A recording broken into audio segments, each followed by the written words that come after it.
বেশি সিমটম হয় না। কিডনির সিমটম হতে হতে এত দেরি হয়ে যায় যে তখন অসুখটা অনেক দেরিতে ধরা পড়ে।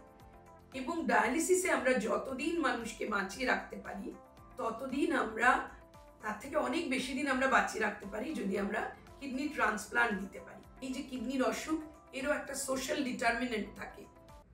এই মুহূর্তে পৃথিবীর মেডিকেল মানচিত্রের দিকে যদি আমরা একবার চোখ বোলাই তাহলে দেখতে পাবো যে যে রোগে আক্রান্তের হার, যে 5টি রোগে আক্রান্তের হার এবং আক্রান্ত হয়ে মৃত্যুর হার ক্রমশ বেড়েই চলেছে, সেই তালিকায় 5ম স্থানে রয়েছে কিডনির রোগ। বর্তমানে সারা বিশ্বে কিডনির রোগে আক্রান্তের হার প্রায় 850 মিলিয়ন।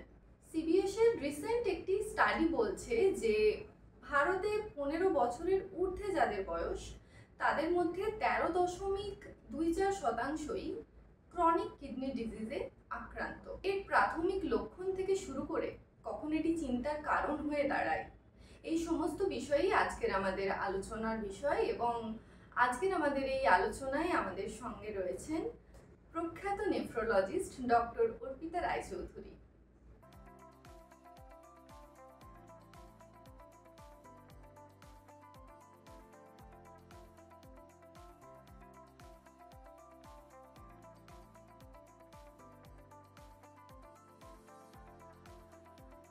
কিডনির অসুখ কিন্তু এখন অনেক বেশি বেড়ে গেছে এবং যে অসুখগুলোর সঙ্গে কিডনি খুব রিলেটেড সেগুলো হচ্ছে সাধারণভাবেও সমাজে যে অসুখগুলোকে বেশি দেখেন, প্রেশার বেড়ে যাওয়া এবং সুগার বেড়ে যাওয়া। বিশেষ করে সুগার বেড়ে যাওয়া বা ডায়াবেটিস, এটা জানেন বোধহয় যে সমস্ত এশিয়াতে একটা এপিডেমিক ফর্ম নিয়েছে এবং ভারতবর্ষ তার ব্যতিক্রম নয়। এই ডায়াবেটিসের যে কিডনির অসুখ সেটাই আমরা এখন সবচাইতে বেশি দেখি। এবং এই অসুখটা কিডনির কোন অসুখ বলে যদি বলেন, সেটা হচ্ছে ক্রনিক কিডনির অসুখ, যাকে আমরা ক্রনিক কিডনি ডিজিজ বলি। ক্রনিক কিডনি ডিজিজও একটা একদম এন্ড স্টেজ নয়, শুধু কিডনি ফেলিয়ার ডায়ালিসিসের পেশেন্ট নয়। কিডনির অসুখে আমরা দেখতে থাকি একটা ক্রমান্বয়ে খারাপ হতে থাকা কিডনিকে, অর্থাৎ কিডনির সিকেডি 1 বা 2 থেকে শুরু করে সিকেডি 5 পর্যন্ত, ডায়ালিসিস লাগবার মতন পর্যায় পর্যন্ত কিন্তু তার শুরুটা থাকে অল্প ক্রিয়েটিনিন বাড়া বা অন্য কিছু উপসর্গ।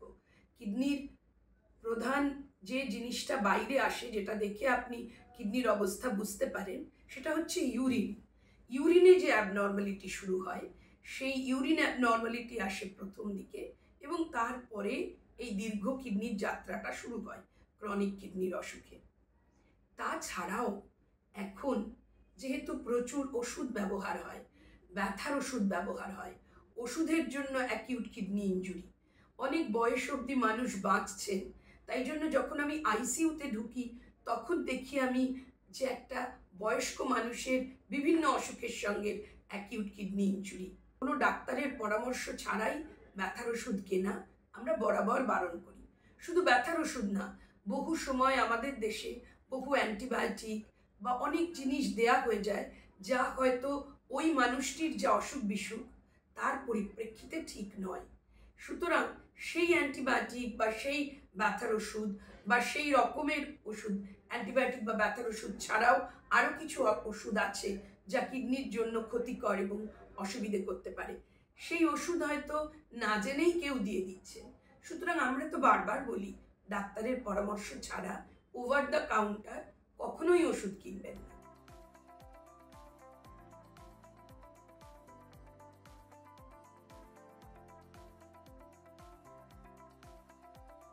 বাচ্চাদের ক্ষেত্রে যে ক্রনিক কিডনির অসুখ থাকে না তা নয়, কিন্তু বাচ্চাদের ক্ষেত্রেও এই ক্রনিক কিডনির অসুখ, অ্যাকিউট কিডনি ইনজুরি সবই থাকে। কিন্তু বাচ্চাদের ক্ষেত্রে আরেকটা জিনিস খুব বেশি থাকে, সেটা হচ্ছে ইউরিনে প্রচুর প্রোটিন বেরিয়ে যেতে থাকা। সেই ইউরিনে প্রচুর প্রোটিন বেরিয়ে যেতে থাকারও একটা ভবিষ্যৎ এফেক্ট আছে। এইটা যাদের অল্প ওষুধে কমে যায় তাদের হয়তো ভবিষ্যতে কিডনি খারাপ হয় না, কিন্তু যাদের বারবার ফিরে ফিরে আসে অসুখটা, তাদের ক্ষেত্রে ভবিষ্যতেও কিডনি খারাপ হয়ে যাওয়ার একটা সম্ভাবনা থাকে। অবশ্যই কিডনির বংশগত একটা অসুখ বড়দের মধ্যেও কিডনি ফেলিয়ার করতে পারে, তাকে বলা হয় সিস্টিক কিডনি ডিজিজের একটা অংশ, autosomal dominant polycystic kidney disease. সেটা একটা যথেষ্ট সংখ্যক মানুষের জিনগত অসুখ এবং যথেষ্ট সংখ্যক মানুষের কিডনির অসুবিধে করে। এছাড়াও জিনগত বহু অসুখ আছে যেগুলো একটু রেয়ার, কম হয়, কিন্তু আমরা যারা কলকাতায় বসে দেখি, বা আমি প্রায় 20 বছর 22 বছর পিজিতে শিক্ষকতা করেছি এবং দেখেছি, পিজিতেও যেহেতু একটা apex hospital, tertiary care hospital, আমরা কিন্তু সেই অসুখগুলিকে যথেষ্ট সংখ্যক দেখতে পাই। বাচ্চাদের ক্ষেত্রে এই ধরনের জিন বা জন্মগত অসুখের সম্ভাবনা আরও বেশি, তাদের ক্ষেত্রে এটা আরও বেশি হিসেবে দেখা দেয়।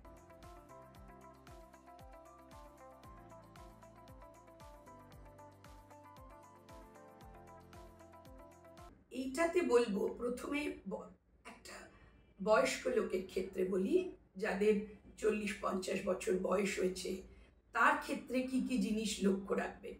যদি তার পরিবারে কিডনির অসুখের হিস্ট্রি থাকে, যদি তার সুগারের অসুখ থাকে এবং সুগার অল্প বয়সেই হয়ে গিয়ে থাকে, অর্থাৎ দীর্ঘদিন ধরে সুগার আছে, প্রেশার আছে দীর্ঘদিন ধরে, অল্প বয়সে প্রেশার বাড়ার লক্ষণ হয়েছে।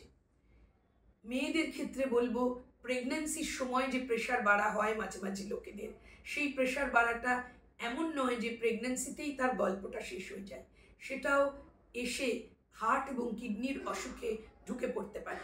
সুতরাং মেয়েরা যাদের বাচ্চা হওয়ার সময় প্রেশার বেড়েছিল, তারা, যাদের পরিবারে জিনগত অসুখের হিস্ট্রি আছে, ধরুন এই এডিপিকেডির হিস্ট্রি যে পরিবারে আছে, সুগার প্রেশারের হিস্ট্রি আছে, তারা 35-40 বছর বয়স হলেই উপসর্গ না হলেও সাবধান হবে। তাদের ক্রিয়েটিনিন পরীক্ষা করা, ইউরিনে প্রোটিন বেরোচ্ছে কিনা এটা পরীক্ষা করা ম্যান্ডেটরি। কারণ কিডনির খুব বেশি সিমটম হয় না, কিডনির সিমটম হতে হতে এত দেরি হয়ে যায় যে তখন অসুখটা অনেক দেরিতে ধরা পড়ে। সবার প্রথমে বলবো যে যদি এরকম হিস্ট্রি থাকে তাহলে ইউরিনের লক্ষ্য রাখতে হবে। ইউরিনে প্রোটিন বেরিয়ে যেতে থাকা, ইউরিনে সাধারণত আমাদের বিশেষ প্রোটিন বেরোয় না, বা অ্যাবনর্মাল কনস্টিটিউয়েন্টস আছে কিছু, আরবিসি, পাস সেল, সেগুলো বেরিয়ে যেতে থাকা শরীরের জন্য ক্ষতিকর। সেটা হলে কিডনির ইউরিনের চেহারাটা বদলে যায়, সেটা ফোমি হয়ে যায়, ফেনাওয়ালা ইউরিন হয়। সেটা হলে আপনার এই অসুখগুলোও আছে, ফেনাও হচ্ছে, তাহলে অবশ্যই ডাক্তারের কাছে চলে আসা উচিত। যে অসুখগুলোতে কিডনির জন্য ব্যথা হয়, যন্ত্রণা হয়, সেই অসুখগুলো মূলত ইনফেকশন ঘটিত। যদি নিচের লোয়ার ইউরিনারি ট্র্যাক্টে ইনফেকশন হয় তাহলে ইউরিনে জ্বালা হয়, সেক্ষেত্রে ইউরিনের কালার বদল হতে পারে। ইউরিনে যদি আরবিসি বা পাসসেল থাকে, ইউরিনের রংটা পরিবর্তন হয়ে যায়। আর এই যে ইনফেকশনটা, সেটা যদি নিচে ব্লাডার এবং ইউরেথ্রায় সীমাবদ্ধ না থেকে কিডনির ওপরের দিকে উঠে আসে, তাহলে পিঠের দিকে যেখানে কিডনি রয়েছে সেখানে ব্যথা যন্ত্রণা হয়। সেই সঙ্গে একটা জ্বর আসা, সেটা ঘুসঘুসে জ্বর বা হাই ফিভার দুটোই হতে পারে। যদি হয় তাহলে খুবই সেটা অ্যালার্মিং। ইউরিনে যদি টুকটুকে লাল ব্লাড আসে, বিশেষত একটু বয়স্ক লোকে, তাহলেও সেটা খুব অ্যালার্মিং। তক্ষুনি ডাক্তারের কাছে পৌঁছানো উচিত, ইমেজিং হওয়া উচিত। কেননা কিডনির যে টিউমার বা যেটা ক্যান্সার বলে ডিটেক্টেড হতে পারে, তার সিমটম ব্যথা নয়, জ্বালা নয়, তার সিমটম ওই ইউরিনে ব্লাড আসাটা সবচেয়ে বেশি।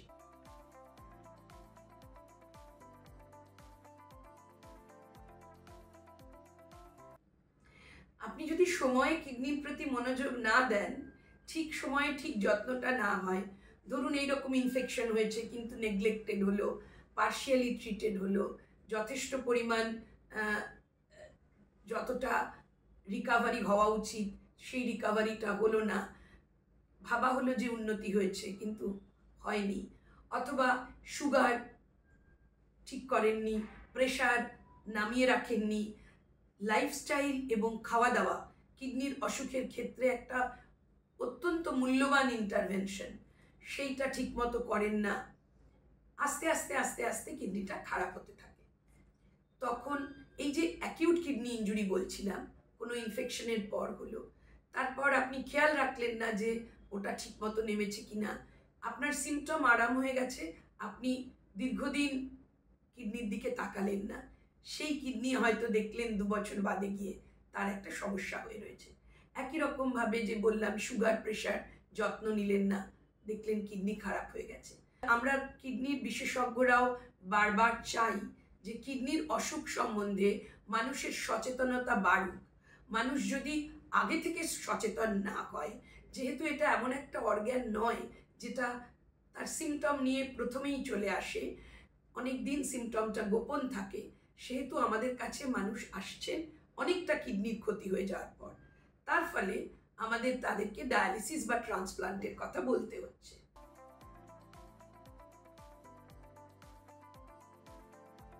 কিডনি ট্রান্সপ্লান্ট অবশ্যই কিডনির ডায়ালিসিসের চাইতে প্রেফারেবল সমাধান, তার কারণ সেটা সবচাইতে বেশি আপনাকে স্বাভাবিক জীবনযাত্রায় ফিরিয়ে দেয়। ডায়ালিসিস হলে আপনাকে সপ্তাহে 2 দিন বা 3 দিন হাসপাতালে গিয়ে ডায়ালিসিস করতে হবে যদি হিমোডায়ালিসিস বলে একটা পদ্ধতি করেন। সেটা সাধারণত বাড়িতে করা খুবই খরচসাধ্য এবং বেশিরভাগ সাধারণ মানুষ পেরে উঠবেন না। আরেকটি হচ্ছে পেরিটোনিয়াল ডায়ালিসিস, যা বাড়িতে করা যায়, তাও যথেষ্ট খরচসাধ্য যদি আপনার ইন্স্যুরেন্স কভারেজ বা সরকারি সহায়তা কিছু আপনি না পান। সুতরাং ডায়ালিসিস করা মানে বাইরে গিয়ে ডায়ালিসিস করা এবং খাবার দাবার ও জলের রেস্ট্রিকশন ডায়ালিসিসের রুগীদের অনেক বেশি থাকে। আপনি যেখানে ইচ্ছে বেড়াতে চলে যেতে পারবেন না, বেড়াতে চলে গেলেও আপনাকে এমন একটি শহর নির্বাচন করতে হবে যেখানে ডায়ালিসিস হওয়া সম্ভব। এবং ডায়ালিসিসে আমরা যতদিন মানুষকে বাঁচিয়ে রাখতে পারি ততদিন আমরা, তার থেকে অনেক বেশি দিন আমরা বাঁচিয়ে রাখতে পারি যদি আমরা কিডনি ট্রান্সপ্লান্ট দিতে পারি। তাহলে কোয়ালিটি অফ লাইফ এবং কোয়ান্টিটি অফ সার্ভাইভাল দুটোই আমরা কিডনি ট্রান্সপ্লান্টে অনেক বেশি বাড়াতে পারি। তো সেই জন্যে আমাদের কাছে প্রেফারেবল সমাধান কিডনি ট্রান্সপ্লান্ট। কিন্তু এর কতগুলো অবস্থা বিভেদ আছে।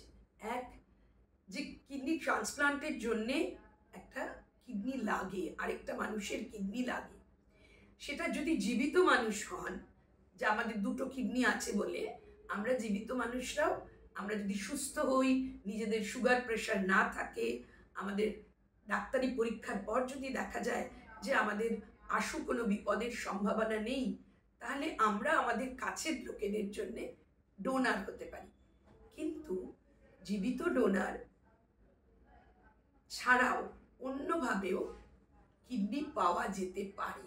সেটার পাশ্চাত্য দেশে সেটাই মূল সোর্স কিডনি, সেটা হচ্ছে মৃত শরীর থেকে কিডনি পাওয়া। ইউরোপ, আমেরিকা, স্পেন সমস্ত জায়গায় 70% থেকে 80% কিডনি ট্রান্সপ্লান্ট মৃত শরীরের কিডনি থেকে হয়। ভারতবর্ষে ঠিক উল্টো, 70 থেকে 80% হয় জীবিত মানুষের কিডনি। তো জীবিত মানুষের কিডনি তো সীমিত, সকলকে দেওয়া যায় না, এবং যদি আপনি অনিয়ন্ত্রিত করে দেন একে, তাহলে গরিব মানুষদের কিডনি বড় লোকেদের কাছে বিক্রি হয়ে যাবার সম্ভাবনা থাকে। সেজন্য নানান রকম আইন কানুন এবং নিয়ন্ত্রণ সরকারের পক্ষ থেকে প্রযোজ্য। অর্থাৎ আপনার অপরিচিত কারোর কিডনি আপনি পেতে পারেন না। সেই জন্য নিজের বাবা মা না থাকলে বা ভাই বোনদেরও, ধরুন ডায়াবেটিস হয়েছে, তার কিডনি লাগবে, তার তো ভাই বোনদেরও ডায়াবেটিস হওয়ার সম্ভাবনা আছে। ডায়াবেটিস একটা পলিজেনিক অসুখ, যে তার একটা ফ্যামিলি ক্লাস্টারিং আছে, হ্যাঁ, ফ্যামিলির মধ্যে ক্লাস্টারিং আছে, সুতরাং দিয়ে উঠতে পারেন না। তার জন্য স্ত্রী ভরসা, স্ত্রীরও যদি ওই অসুখ থাকে, প্রেশার, সুগার বা কোনো আর অন্য অসুখ যার জন্য তিনি দিতে পারছেন না, তাহলে সেই মানুষটি কোথায় কিডনি পাবেন? 45-50-এ তো মা বাবা দেবার মতন উপযুক্ত থাকেন না, অনেকের থাকেনই না। তো সেজন্য এই মৃত শরীরের কিডনি, সেটা যতদিন আমাদের এখানে সুলভ না করা যাচ্ছে ততদিন পর্যন্ত বহু মানুষই কিডনির জন্য অপেক্ষমান থাকবেন এবং ডায়ালিসিসেই তাদের জীবন কাটাতে হবে।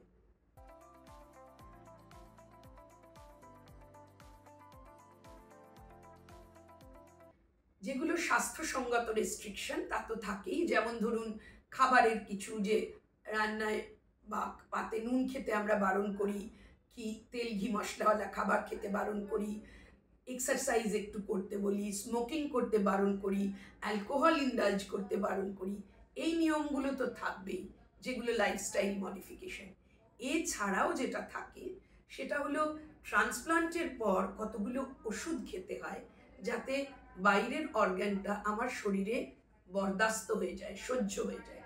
এই যে সইয়ে নেওয়ার জন্য যে ওষুধগুলো আমরা দিই সেগুলোকে বলি ইমিউনোসাপ্রেশন, অর্থাৎ আমার ইমিউনিটিকে কমিয়ে রাখা হচ্ছে। ট্রান্সপ্লান্টের পরে এই ওষুধগুলো আমরা খাই বলে আমাদের ইনফেকশনের প্রবণতা বাড়ে। তো ইনফেকশনের প্রতিষেধক ভ্যাকসিন নেওয়া, ইনফেকশনের প্রতিরোধের জন্য ভিড় এবং ক্লাস্টারিং, মব অ্যাভয়েড করা, এই জিনিসগুলো থেকে যায়। মাস্ক পরতে হওয়া বা অন্যান্য, যেগুলো কোভিডকালে মানুষ অনেকটাই অভ্যস্ত হয়ে উঠেছে।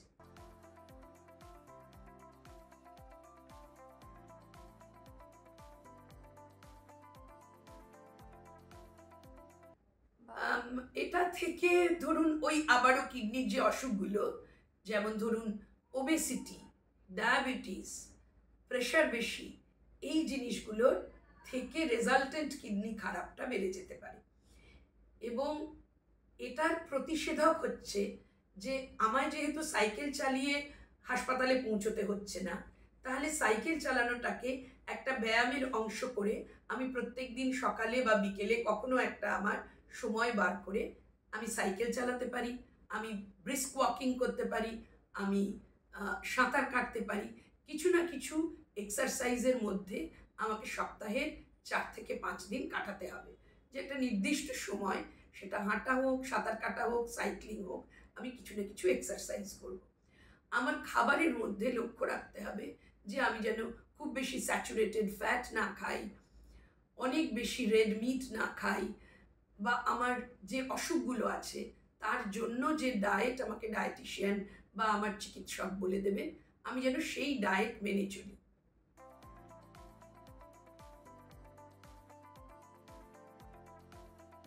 এটা প্রচলিত ধারণা বলে নয়, গরমের দেশের লোক আপনি সুস্থ থাকলেও আপনি দিনে 3 থেকে 4 লিটার জল খেলে আপনার শরীর সুস্থ থাকে, আপনার বাকি অর্গানের ফাংশনিং ভালো হয়।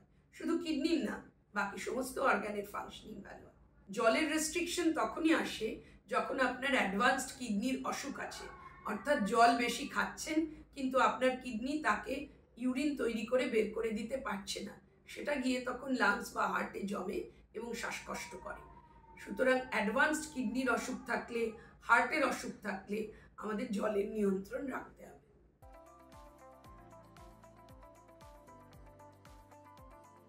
ধরুন আজ থেকে 10-20 বছর আগে যেটা শূন্যের কোঠায় ছিল, এখন হয়তো সেটা বেশ কিছু শতাংশ বেড়েছে, কিন্তু এখনো সেই স্যাটিসফ্যাক্টরি মাত্রায় শহর এবং গ্রামে সর্বত্র ছড়িয়ে যায়নি। গ্রামের দিক থেকে আমরা এখনো প্রচুর এরকম অ্যাডভান্সড কিডনির অসুখ পাই, এবং শহরেও এখনো মিলিয়ে যায়নি।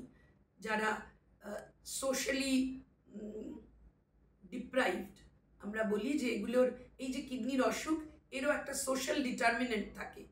একটা সোশ্যাল ডিটারমিনেন্টের মধ্যে এই আর্থিক অবস্থা, অশিক্ষা, এগুলো পড়ে।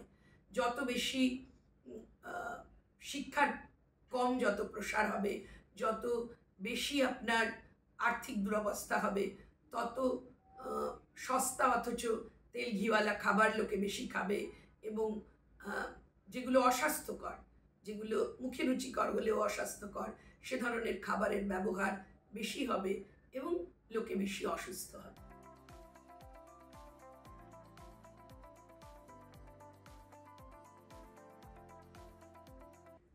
হ্যাঁ, কিডনির অসুখ সম্বন্ধে এই জন্যেই বারবার আমরা বলি যে আর্লি ডিটেকশন ইজ ইম্পর্টেন্ট।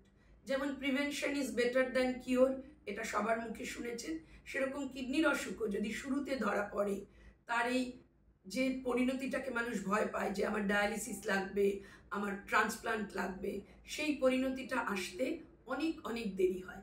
যদি বন্ধও না করে দেওয়া যায়, কিন্তু কিডনি ফেলিয়ারটাকে 10 বছর পিছিয়ে দেওয়া এখন আমাদের হাতে যা ওষুধ আছে তাতে সেটা আর একেবারেই অসম্ভব নয়।